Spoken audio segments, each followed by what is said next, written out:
¿Será construido un tercer templo en Jerusalén, en el cual se sentará el anticristo en un tiempo futuro? ¿Profetiza la Biblia la construcción de un tercer templo físico, como profetizó la construcción del primero y del segundo? Si estuviera la Biblia profetizando un tercer templo físico, ¿se trata realmente que va a ser construido en este tiempo en Jerusalén, o se trata de un templo que ya existió? Si la Biblia estuviera profetizando un templo que no es físico, ¿se tratará de la iglesia? ¿Algún templo espiritual? ¿Será una profecía literal del Apocalipsis o será una profecía en simbolismo, alegórica? ¿Qué es lo que dice Apocalipsis 11 del 1 al 3? Desde que el segundo templo de Jerusalén fue construido, pasaron muchos años y en el año 70 después de Cristo, ese segundo templo fue destruido. Y desde ese día los judíos están pidiéndole a Dios la oportunidad de tener un tercer templo en Jerusalén. A pesar de seguir sin construirse, la idea de un tercer templo para los judíos ortodoxos sigue siendo latente hoy en el siglo XXI. En la actualidad existe el Instituto del Monte del Templo, que está preparando a algunos judíos ortodoxos para enseñarles a sacrificar animales, para reanudar los sacrificios en ese supuesto tercer templo que se construirá en Jerusalén. Según el periódico CBN, una entrega reciente de 5 novillas de pelo rojo llegó a Jerusalén, procedente de Texas, Estados Unidos. Algunos dicen que esta llegada de las 5 vacas rojas es profética.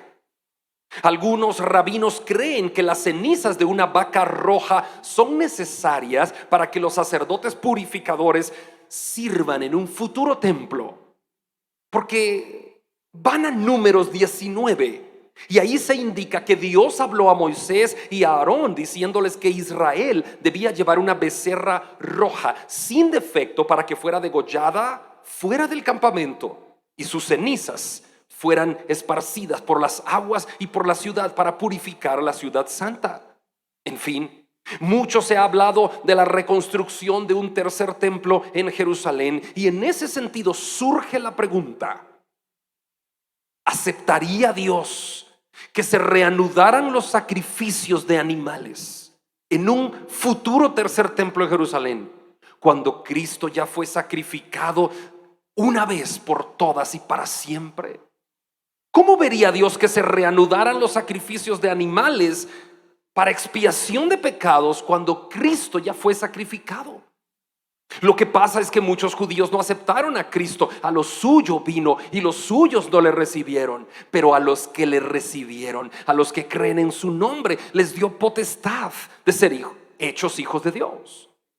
Hoy llegamos a la prédica número 30 de este recorrido que estamos haciendo por el libro de Apocalipsis, y nos corresponde mirar Apocalipsis capítulo 11 versículos del 1 al 3.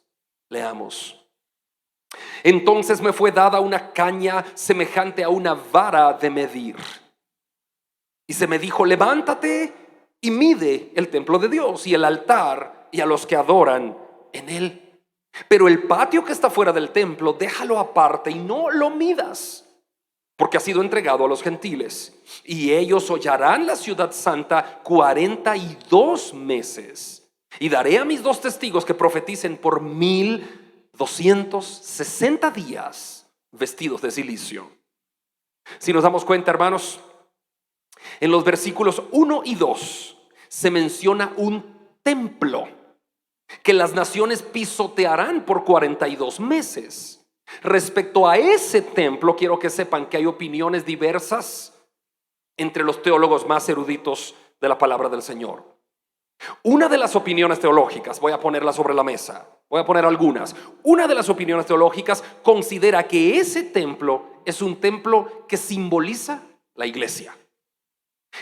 Esto es sustentado porque en el Nuevo Testamento a menudo se hace referencia a la iglesia como templo. Por ejemplo, veamos primera carta a los Corintios, capítulo 3, versículo 16. Primera Corintios 3:16. ¿No sabéis que sois templo de Dios y que el Espíritu de Dios mora en vosotros? Ahora veamos 2 Corintios 6:16. 2 Corintios 6:16. ¿Y qué acuerdo hay entre el templo de Dios y los ídolos? Porque vosotros sois el templo del Dios viviente. Sin embargo, algunos indican que el templo que es mencionado en Apocalipsis 11:1 y 2 se encuentra dentro del contexto judío y no simboliza la iglesia, sino que realmente puede ser un edificio porque tiene un santuario, tiene un altar, tiene adoradores que adoran en él. Por lo tanto, la naturaleza de este templo no explica que es la morada de Dios, sino que dice que es un templo judío situado en la ciudad santa de Jerusalén, la ciudad de David. Por lo que no debe ser confundido como la figura de un templo simbólico que es la iglesia. Por ejemplo, si ese templo de Apocalipsis 11:1 y 2 fuera la iglesia, ¿qué significa entonces que el ángel mandó a Juan a medir el templo? ¿Qué significan los 42 meses que el templo es pisoteado? ¿Cómo se relacionan estas cosas con la iglesia? Y si el templo fuera la iglesia, ¿quiénes son las personas que adoran en el templo? La iglesia, por definición, incluye a los que adoran en el templo. Otra postura teológica está relacionada a que ese templo que menciona Apocalipsis 11:1 y 2 se refiere al segundo templo y que fue destruido en el año 70 después de Cristo. Pero esta posición preterista tiene una dificultad, porque si este templo de Apocalipsis 11 destruido en el 70 después de Cristo, la dificultad que tiene son 25 años. ¿Por qué? Porque Apocalipsis se escribió en el 95 después de Cristo y el templo segundo fue destruido en el 70 después de Cristo. Entonces, para los que creen, los preteristas que creen que Apocalipsis ya pasó, tienen ahí la dificultad. Para los que creen que el templo mencionado en Apocalipsis 11 es la iglesia, tienen la dificultad. Veamos otra postura teológica. Otra opinión respecto a este templo de Apocalipsis 11 es que se trata de un templo literal, de un templo, un edificio que se levantará en Jerusalén durante los últimos tiempos. Los que consideran esta opinión dicen que se refiere al tercer templo que será construido en la época del anticristo, durante la tribulación. Aunque la Biblia, tengo que ser claro como predicador y pastor de esta iglesia, la Biblia no menciona en ninguno de sus versículos, no da la orden de construir un tercer templo, como sí se dio la orden de levantar el primero y de levantar el segundo, pero no se da la orden de un tercer templo. En realidad, Apocalipsis 11 no nos indica a qué templo se refiere, pero quizá se refiera a un edificio físico. Y basado en el contexto de Apocalipsis 11, vamos a mirar a este templo como un edificio físico. ¿Por qué? Porque tiene un edificio, está en Jerusalén, tiene un altar, tiene un atrio, tiene adoradores adentro y está construido en una época en donde por 42 meses va a ser pisoteado ese templo por los gentiles. Leamos de nuevo. Con esta gran introducción, leamos nuestro capítulo de estudios, primeros 3 versículos, Apocalipsis 11:1 al 3. Entonces me fue dada una caña semejante a una vara de medir, y se me dijo: levántate y mide el templo de Dios y el altar y a los que adoran en él. Pero el patio que está afuera, déjalo aparte y no lo midas, porque ha sido entregado a los gentiles. Y ellos hollarán la ciudad santa 42 meses. Y daré a mis 2 testigos que profeticen por 1260 días, vestidos de cilicio. Nos damos cuenta que Apocalipsis también habla de un templo físico en el futuro. Pero no solo Apocalipsis, se ha catalogado por los estudiosos de la teología que Daniel es el Apocalipsis del Antiguo Testamento y que Apocalipsis es el Daniel del Nuevo Testamento. Vamos a ver qué dice el profeta Daniel. allá en el Antiguo Testamento. Vayan a Daniel 9, por favor. Y vamos a mirar ahí el versículo 27. ¿Qué es lo que dice Daniel 9, 27? Dice de la siguiente manera: y por otra semana confirmará el pacto con muchos. A la mitad de la semana hará cesar el sacrificio y la ofrenda. Después, con la muchedumbre de las abominaciones, vendrá el desolador hasta que venga la consumación y lo que está determinado se derrame sobre el desolador.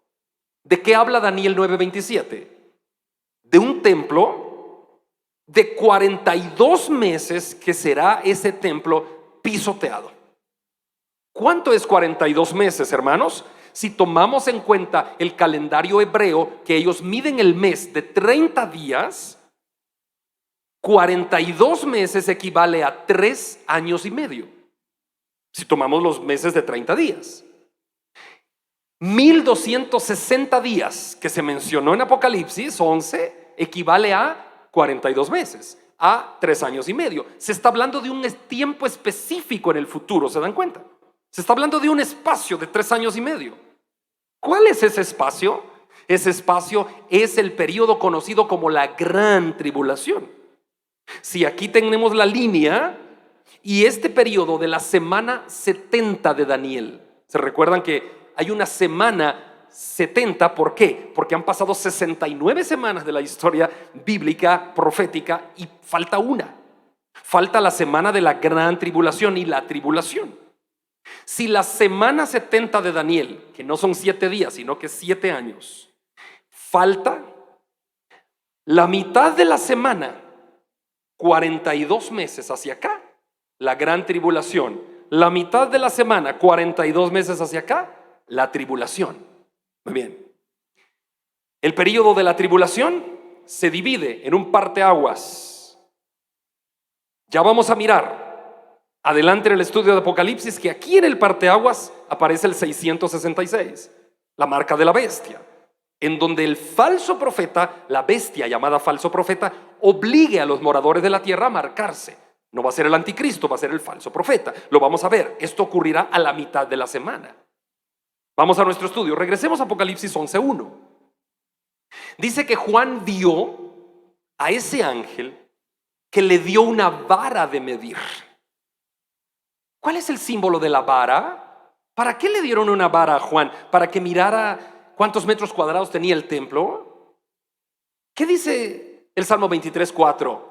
Todos sabemos de memoria el Salmo 23. Jehová es mi pastor, nada me faltará. En lugares de delicados pastos me hará descansar. Junto a aguas de reposo me pastoreará. Confortará mi alma. Me guiará por sendas de justicia por amor de su nombre. Aunque ande en valle de sombra de muerte, no temeré mal alguno. Tu vara y tu callado me infundirán aliento. Salmo 23:4. Tu vara y tu callado. ¿Para qué sirve la vara?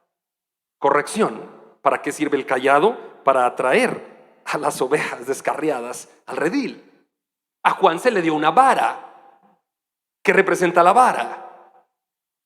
Para medir. ¿Para medir qué cosa? Todo lo que hay en el templo y a los adoradores. Nosotros estamos siendo medidos por Dios y corregidos por Dios. Tú tienes que tener esa confianza. Cuando un padre de familia corrige a su hijo es porque le ama. Yo no voy a corregir a alguien que no es mi hijo, porque simplemente no me pertenece. Pero si es mi hijo, yo le voy a llamar la atención. Cuando Dios nos corrige es porque nos ama. Si ahora tú estás pasando por una corrección de Dios, si ahora tú estás pasando por una dificultad, quizá económica, quizá de salud, quizá en dificultades familiares, cualquier dificultad que estés atravesando, piensa, ¿no será que Dios me está corrigiendo para que vuelva al camino y está utilizando la vara y el callado para llamarme de regreso al redil? La gente que está bien en la presencia de Dios y fiel a las ordenanzas de Dios casi no tiene necesidad de que Dios use la vara, pero Dios nos mide a todos para usar la vara para corregirnos porque nos ama. Y esa es la figura que Juan está haciendo. Juan está midiendo todo, porque por el gran amor de Dios, Dios tiene que tener todo exacto en el templo, en el altar y en los que adoran en el templo. Veamos, sigamos adelante. Este altar que se menciona ahí, ¿cuál altar es? Había varios altares. Por ejemplo, adentro del templo estaba el altar de la oración, como ver este. Pero fuera del templo estaba el altar del sacrificio. Los animales no se sacrificaban adentro, se sacrificaban en el patio que está fuera, donde está el altar del sacrificio. Ok. Vamos al texto. Apocalipsis 11:2, ¿qué dice? Juan tiene que medir todo, pero el patio que está fuera del templo, déjalo aparte y no lo midas, porque ha sido entregado a los gentiles y ellos hollarán la ciudad santa 42 meses. Momento. En el patio de afuera, ahí era el altar del sacrificio. El ángel le dice a Juan: mide todo, pero no midas lo que está afuera. O sea, en otras palabras, Juan no tenía que medir el altar del sacrificio, porque ese altar será pisoteado, hollado por los gentiles 42 meses. ¿A qué se refiere todo esto? El número 42 en meses, 3 años y medio, se repite constantemente. Vamos al capítulo 12 de Apocalipsis. Adelanta una página, 12, versículo 14. Ya vamos a llegar ahí en nuestro estudio normal que estamos teniendo por el libro, pero ahora es un pincelazo. Apocalipsis 12, 14. Y se le dieron a la mujer 2 alas de la gran águila, para que volase delante de la serpiente al desierto, a su lugar, donde es sustentada por tiempos y medio tiempo. ¿Qué quiere decir eso? 3 años y medio, otra vez, 42 meses. Tiempo, 1 año, tiempos, 2 años y medio tiempo, 3 años y medio. Otra vez habla de lo mismo. Eso nos hace regresar a Daniel capítulo 7. Regresemos a Daniel 7. ¿Qué dice Daniel 7? 25. Daniel 7:25 dice: y hablará palabras contra el Altísimo, y a los santos del Altísimo quebrantará, y pensará en cambiar los tiempos y la ley, y serán entregados en su mano. ¿Cuánto? Hasta tiempos y medio tiempo. ¿De quién habla? Del anticristo. Lo que Daniel está diciendo es que en esos 42 meses de la gran tribulación, el anticristo tendrá el poder mundial. Y él pensará en cambiar hasta el calendario, pensará en cambiar los tiempos y la ley. Claro, tendrá el poder mundial. Por ley hará cualquier cosa que él se le ocurra, porque de arriba le es dado poder por tiempos y medio tiempo. O sea, que si todo apunta a un periodo de gran tribulación de 42 meses, entonces el capítulo 11 de Apocalipsis me hace creer que también está apuntando a un periodo que es real, de 42 meses, 3 años y medio, y que es un templo físico el que habla la Biblia, si de eso se tratara. Muy bien, sigamos adelante. Daniel, vamos al capítulo 12. Estaban en Daniel 7, regresen o adelanten, adelanten Daniel 12, 11. ¿Qué dice Daniel 12, 11? ¿Qué dice? Y desde el tiempo que se ha quitado el continuo sacrificio hasta la abominación desoladora, habrán pasado ¿cuántos? 1290 días. Ahí le agrega un mes, ¿se acuerdan? Porque el Apocalipsis 11 dice 1260, que son 3 años y medio. Daniel agrega un mes, 1290 días. Igual, el mismo periodo, 3 años y medio. Referencia, Daniel 9:27. Ya lo leímos, pero démosle otra lectura. Por otra semana de 7 años, por otra semana confirmará el pacto con muchos, y a la mitad de la semana, 3 años y medio, hará cesar el sacrificio y la ofrenda. Después, con la muchedumbre de las abominaciones vendrá el desolador, hasta que venga la consumación y lo que está determinado se derrame sobre el desolador. Muy bien. ¿Se recuerdan de qué estamos hablando? De las trompetas. Recuerdan que estamos en el toque de 7 ángeles con 7 trompetas. Ya vimos la sexta trompeta y ahora en Apocalipsis 10 y 11 estamos en una pausa, esperando el toque de la séptima trompeta. ¿Se recuerdan que ahí venimos en el estudio? Esta es la pausa que se está viviendo. La pausa de los sellos, ¿cuál fue? Entre el sexto y séptimo sello, ¿se recuerdan? Los 144,000 sellados y los millones que alababan a Dios en su trono. Ahora la pausa de las trompetas, ¿cuál es? La tribulación. Y ese es el periodo que vamos a estar investigando y analizando en estos mensajes posteriores.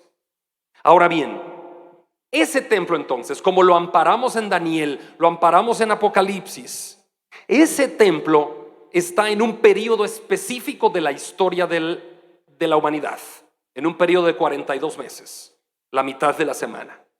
Entonces, me da para pensar que es un templo físico. Ese templo es físico.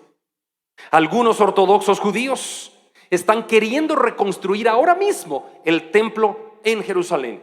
Tienen planos, están preparando a los ortodoxos para que aprendan a hacer sacrificios, pero tienen un problema, una grave dificultad. Yo podría imaginar a los judíos ortodoxos reunidos ahora mismo tratando de ver cómo se construye el templo, pero la dificultad es la siguiente. La cúpula de la roca se encuentra justamente en el lugar donde los ortodoxos judíos creen que Abraham sacrificó a su hijo Isaac. La cúpula de la roca se encuentra hoy donde estuvo el primer templo de Jerusalén y donde estuvo el segundo templo de Jerusalén. Entonces el problema que tienen es, vamos a reconstruir el templo, vamos a construir un tercer templo, dicen los ortodoxos.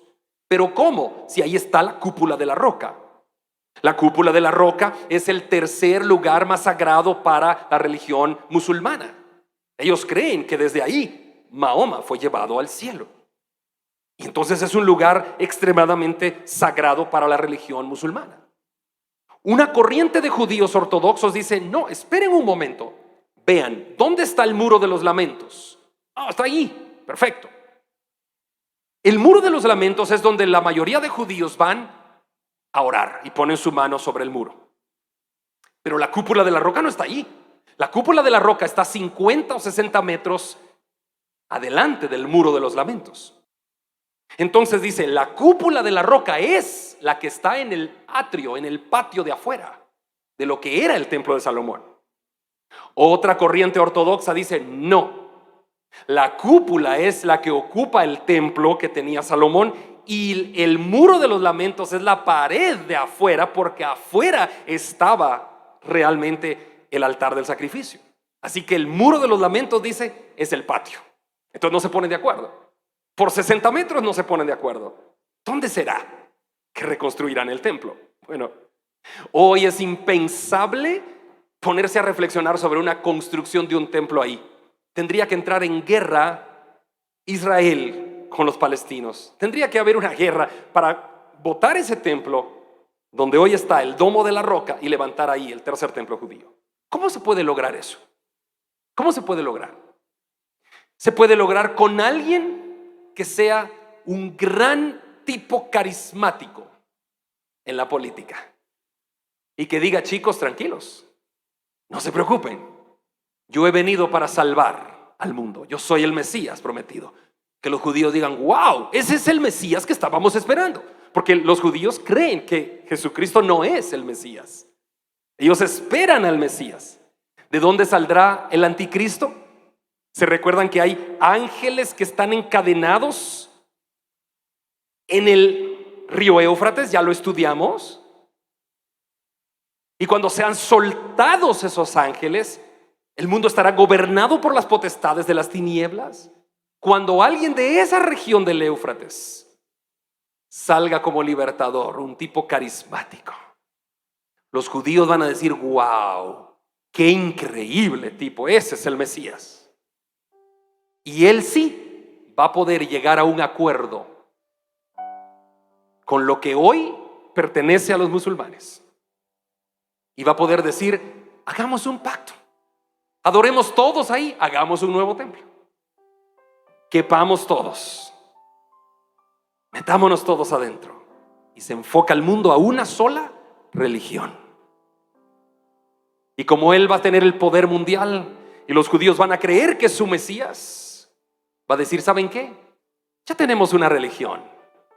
Tenemos aquí al gran líder religioso, la otra bestia, el falso profeta.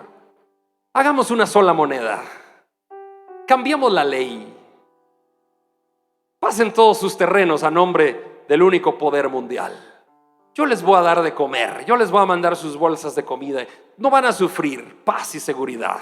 Y entonces el falso profeta, la otra bestia, se va a parar y va a obligar a la gente y va a decir, ¿saben qué? Márquense, póngase el 666. Y así, esta es la marca que les va a dar acceso al arroz, al maíz, al pan y a todo. Cuando eso suceda, el anticristo va a querer adoración. Y dice la Biblia que se sentará en el templo de Dios, haciéndose pasar como Dios. Segunda carta a Tesalonicenses, vamos ahí.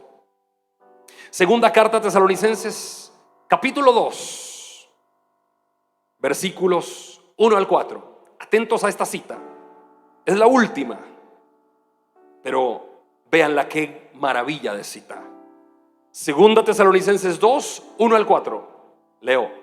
Pero con respecto a la venida de nuestro Señor Jesucristo y a nuestra reunión con Él, os rogamos, hermanos, dice Pablo, que no os dejéis mover fácilmente de vuestro modo de pensar, ni os conturbéis, ni por espíritu, ni por palabra, ni por carta como si fuera nuestra, en el sentido de que el día del Señor está cerca. Miren la clave, versículos 3 y 4, qué maravilla. Nadie os engañe en ninguna manera, porque no vendrá sin que antes venga la apostasía y se manifieste el hombre de pecado, el hijo de perdición, el cual se opone y se levanta contra todo lo que se llama Dios o es objeto de culto, tanto que se sienta en el templo de Dios haciéndose pasar como Dios. ¿De quién está hablando? Del anticristo. Para los que están realmente convencidos en su doctrina que hay un rapto pretribulacional, vean el versículo 3. ¿Quieren verlo conmigo? Vamos desde el 1 mejor. Vean esto. No les quiero cambiar de opinión. No, yo no sé cuándo viene Cristo. Paul Washer dice, cuando Cristo venga nos vamos a dar cuenta todos los teólogos que nadie tenía razón en cuanto al momento de la segunda venida, porque la Biblia no lo aclara, y no lo aclara con toda lógica. Jesucristo en su humanidad dijo, ni siquiera yo sé cuándo es, solo mi Padre lo sabe. Así que no podemos especular cuándo es la segunda venida de Cristo, pero la Biblia nos da luz para saber momentos. Vean esto. Segunda Tesalonicenses 2, 1 al 4 dice, con respecto a la venida de nuestro Señor Jesucristo y a nuestra reunión con Él, ¿de qué habla? Fíjense bien, mírenme acá, habla de la venida de Cristo y nuestra reunión con Él. O sea, habla de levantamiento de la iglesia y la venida de Cristo. Dice, os rogamos, hermanos, dice Pablo, que no os dejéis mover fácilmente de nuestro modo de pensar, ni os conturbéis ni por espíritu, ni por palabra, ni por carta como si fuera nuestra, en el sentido que el día del Señor está cerca. Ahora miren el 3. El 3 es bien claro. Dice, nadie os engañe en ninguna manera, porque no vendrá, ¿quién? Cristo. No vendrá sin que antes llegue la apostasía y se manifieste el hombre de pecado. ¿Quién es el hombre de pecado? El anticristo. O sea, si el anticristo se manifiesta en la semana 70 de Daniel, en la tribulación, dice Pablo, Cristo no vendrá sin que antes se manifieste el hombre de pecado. O sea, Pablo está diciendo claro que antes de la tribulación no hay un arrebatamiento, está diciendo Pablo, porque dice no vendrá sin que antes se manifieste el hombre de pecado, el hijo de perdición, el cual se opone y se levanta contra todo lo que se llama Dios y es objeto de culto, tanto que se sienta en el templo de Dios haciéndose pasar por Dios. ¿Cuándo será la venida de Cristo? No lo sé. Tú no lo sabes. Cristo en su humanidad dijo, yo no lo sé, solo mi Padre. Pero cuando yo saco mi mente de las escuelas teológicas de pensamiento y empiezo a ver la escritura, digo, realmente, ¿cuándo es? No lo sé. Y con el templo de Apocalipsis 11, cuando voy a la luz de la escritura, digo, muy probablemente es un templo físico, más que un simbolismo, más que el templo espiritual que somos la iglesia.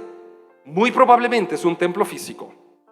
En síntesis, debemos estar atentos a todo lo que suceda en el mundo, porque si una cosa es cierta es esta: desde el primer siglo, la iglesia de Hechos de los Apóstoles, los padres de la iglesia, todos creían que Cristo podía venir inminentemente, en cualquier momento.